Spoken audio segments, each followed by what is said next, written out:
Фотоизложба, посветена на Дамян Дамянов, беше открита днес в зала Май. На откриването присъства съпругата на поета Надежда Захариева. Снимките са от фонда на община Сливен.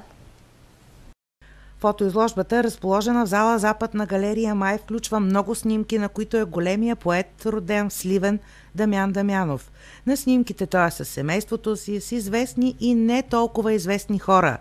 Изложбата е по повод 80-та годишнина от рождението на Дамянов и на откриването му присъства съпругата му Надежда Захариева. Не успях да разгледам така подробно всички снимки, но достатъчно е да ги погледна и отдалече, за да мога да кажа, че да, в общи линии това е живота на Дамян Дамянов, откакто аз съм част от него в продължение на почти 35 години.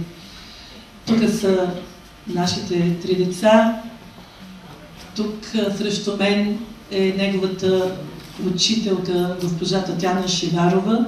В момент, в който са мислили, че Дамян може да остане неграмотен, тя е казала на родителите му, че имат много умно дете. Там е господин Георги Йорданов, всички го знаете, може би най-културният министър на културата в близката история на България, който много обичаше Дамян и вчера сутринта пръв ми се обади да си спомним заедно за него.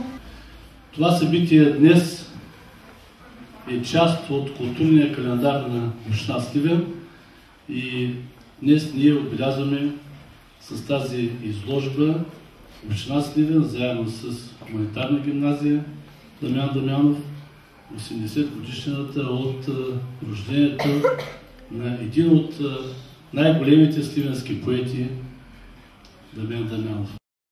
След изложбата бяха обявени резултатите и наградени победителите в конкурсите на хуманитарна гимназия Дамян Дамянов. Последва рецитаторски конкурс с магията на Дамяновото слово. Проявите препълниха зала Май днес.